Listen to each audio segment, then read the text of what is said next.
welcome to Chapter 2. Chapter 2 will probably involve many different lectures. It is one of the longest chapters. So, Chapter 2 is all about formation of a corporation.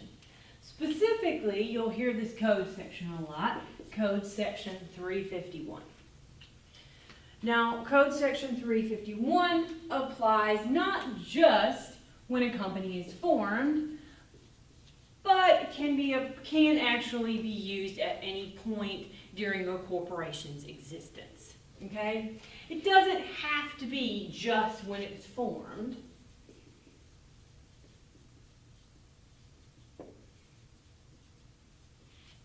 But for some reason, people always think of 351 as being the code section for forming a corporation. Because most of the time, that's where it's used. But it doesn't have to be. It can actually be utilized at any point during a corporation's existence, so it's as long as the requirements, which we will discuss briefly, are met.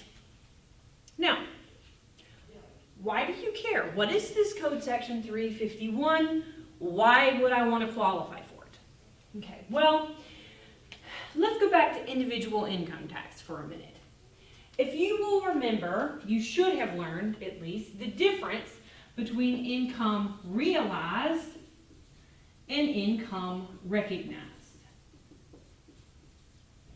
So let's say you own a piece of property and you pay $10,000 for it. It is a fair market value of $20,000 and you sell it for $20,000. So that means you have an amount realized when you sell the property of $20,000 and you have a basis of $10,000. So what is going to be your gain realized in this transaction?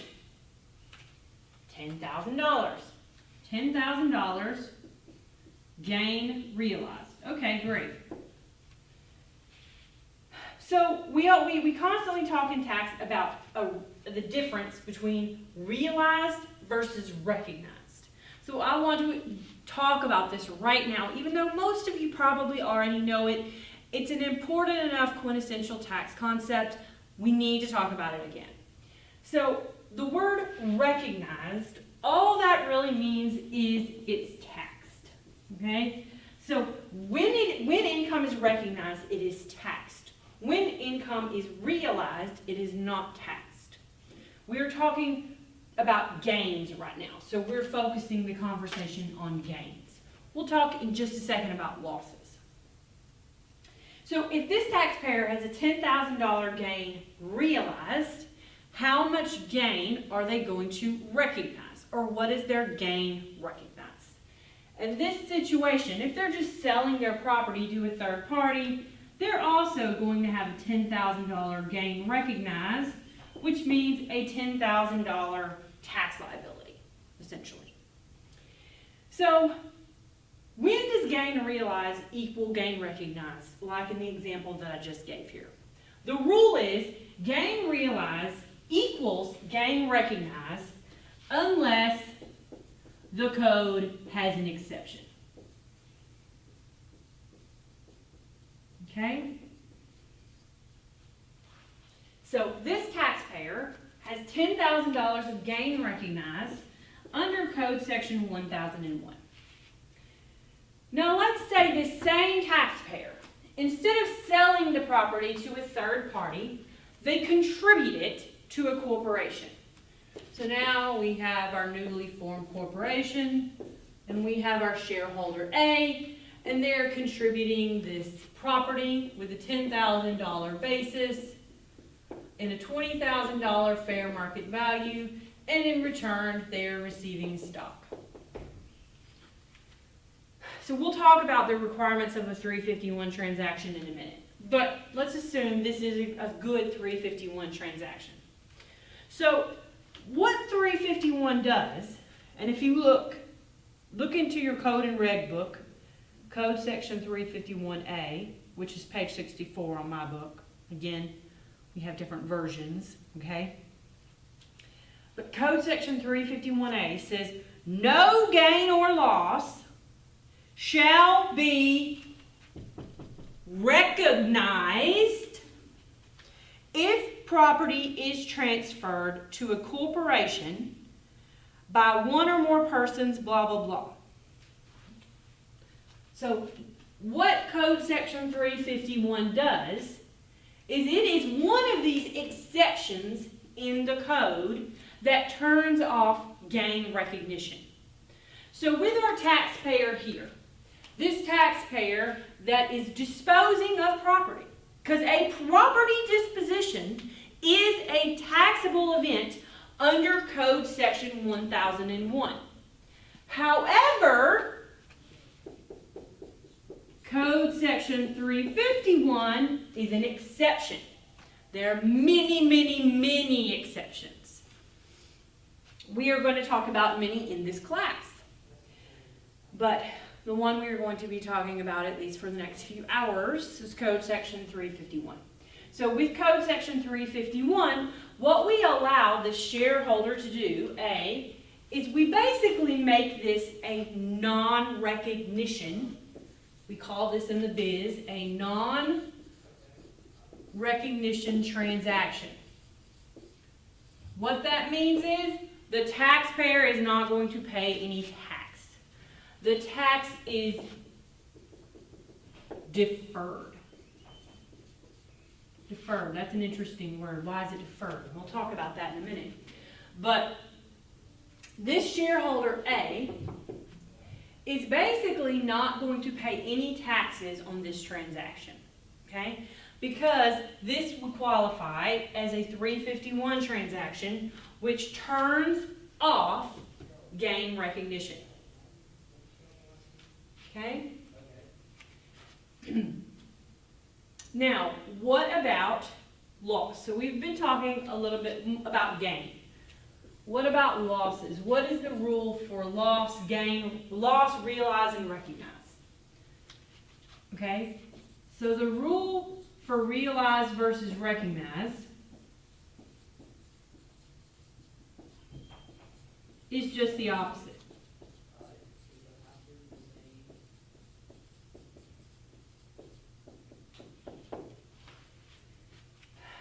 So if you have a loss, you do not get to use that loss as an offset to income, or recognize it, basically, unless the code affirmatively tells you that you can. So, for example, if you have a car that you use personally, drive it to school, drive it to work, and you sell it at a loss, which you almost always do when you sell your car, you can't recognize that loss anywhere. It is not a loss that you are going to be able to use to offset other income. Why? Because there's not anywhere in the code where it says that you can. But let's say that same car, you owned your own business, and that car was used exclusively in your business, and you sold it at a loss. Now what? Well, because that loss is used in your business, there are code sections that say business losses are deductible or recognized. So, depending upon how the property is used, it will affect whether or not the loss is recognized. Another word you commonly see with losses is the word disallowed or allowed. If it's recognized, it's allowed. If it's not recognized, it's disallowed. It means the same thing. Okay? So that's sort of some basic things that you should have learned in individual income tax, but they're very, very important. So I definitely want to bring them home right now. Make sure you understand these concepts because it's hard to move on unless you got this straight. All right.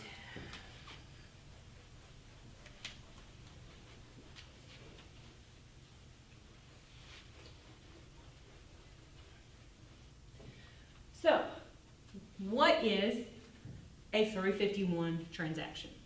Let's look at it in the code again. About to sneeze.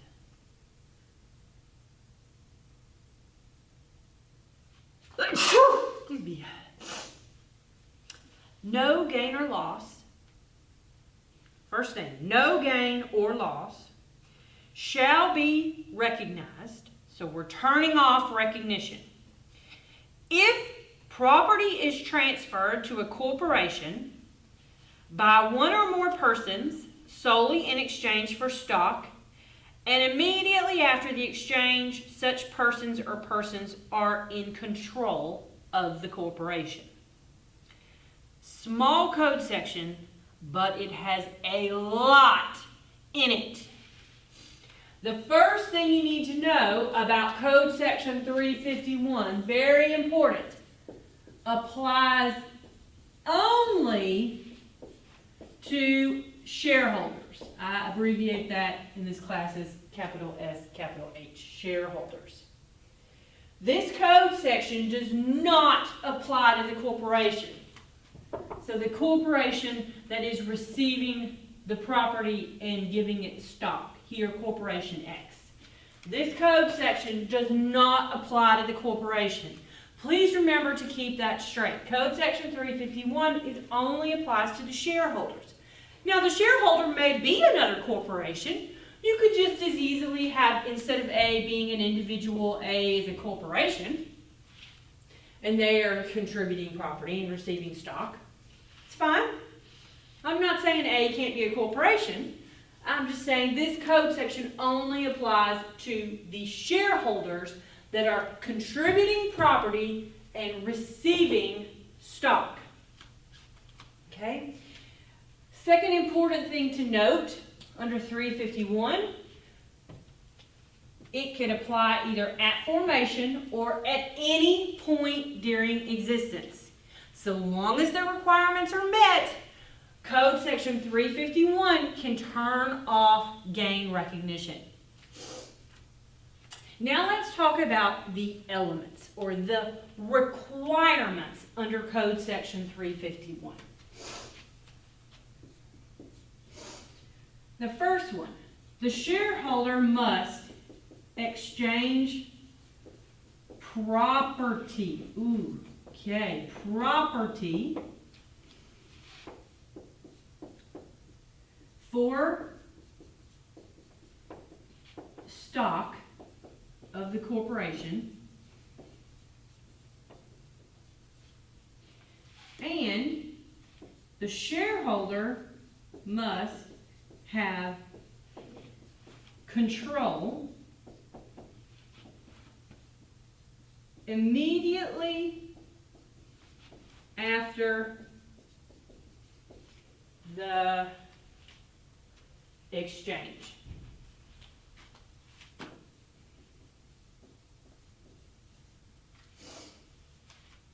So we are going to talk about these three requirements right here, okay?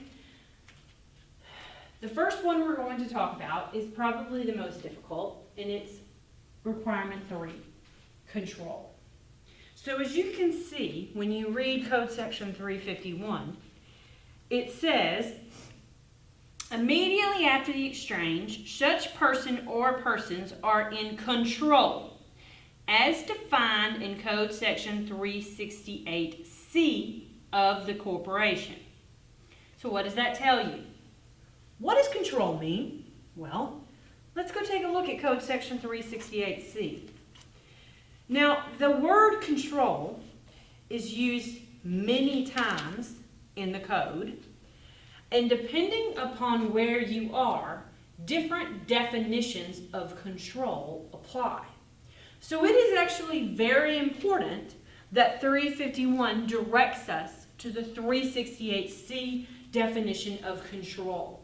Because like I said, there are multiple places where control is defined, and it is actually defined differently depending upon where you are in the code.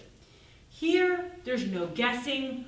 That 351 says, go to 368C to figure out what is control. So if we go to 368C, which is on page 91 of my code book, control defined. The term control means the ownership of stock possessing at least 80% of the total combined voting power of all classes of stock entitled to vote. So 80% vote.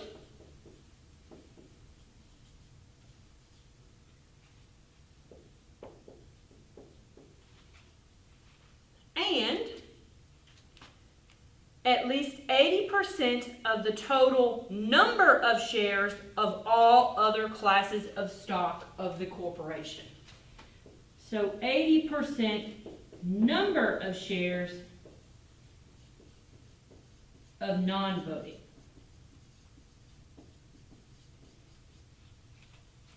So 80% voting power and 80% number of shares of non-voting stock.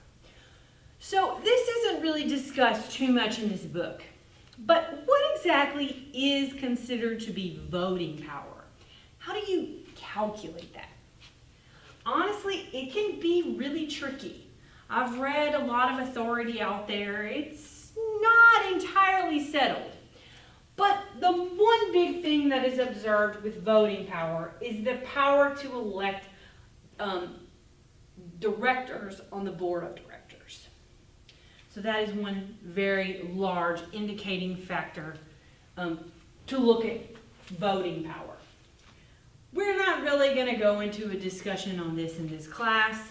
If you were taking a more advanced, class on corporate income tax, you would go into more detail on it, but we're not. I basically had about 3 classes on corporate income tax, three credit classes in tax school, and we went into a lot of detail on it. Well, that's because we could, right? I took 9 hours of corporate income tax. But we're not really going to do that. Just know that for the most part, voting power is talking about the power to elect directors.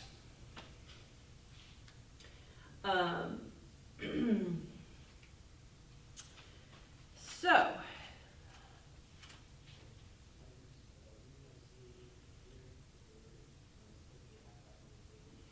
some other things that are important with control.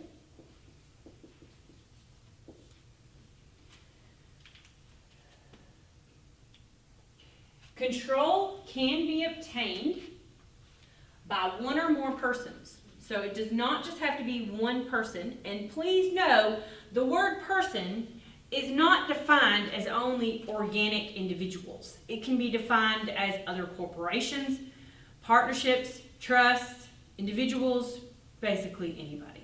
Okay? So control can be created by one or more people, one or more persons, okay, who act in concert under a single integrated plan.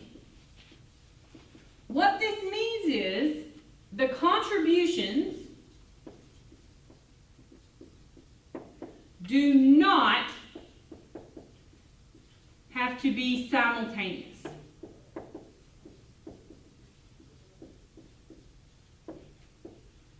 They can be over time, so long as the contributors are part of a single integrated plan, we basically will count it all as one.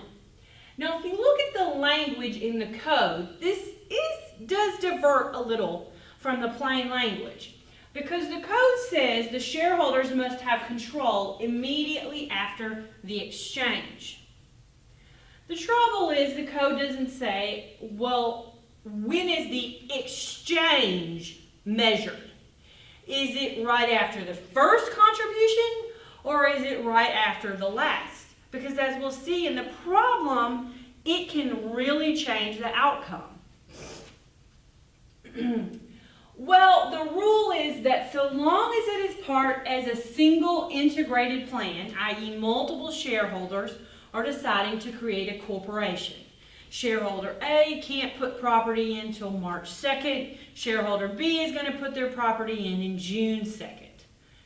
Yeah, there's a time gap, but because they were all acting in one plan together, we are not going to calculate control basically until after the second contribution. After the second contribution is considered to be the exchange. Okay?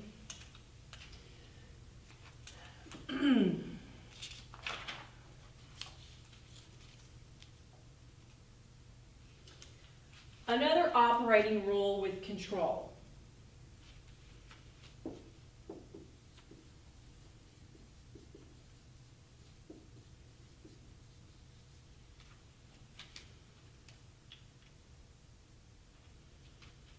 Momentary control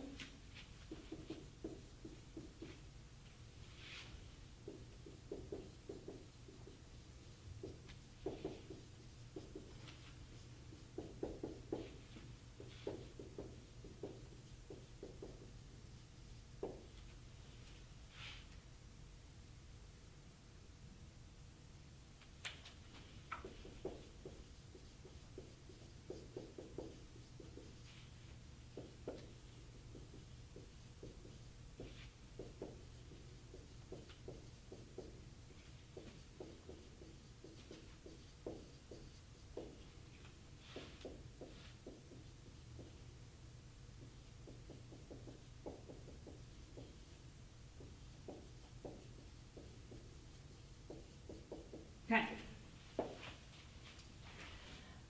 Momentary control is not calculated in this 80% control test if the disposition is a result of a taxable transaction pursuant to a pre-existing agreement. It's a lot of words. We'll see an example in a problem. But what this really means is, if you have taxpayer A, okay, you have taxpayer A and you have taxpayer B.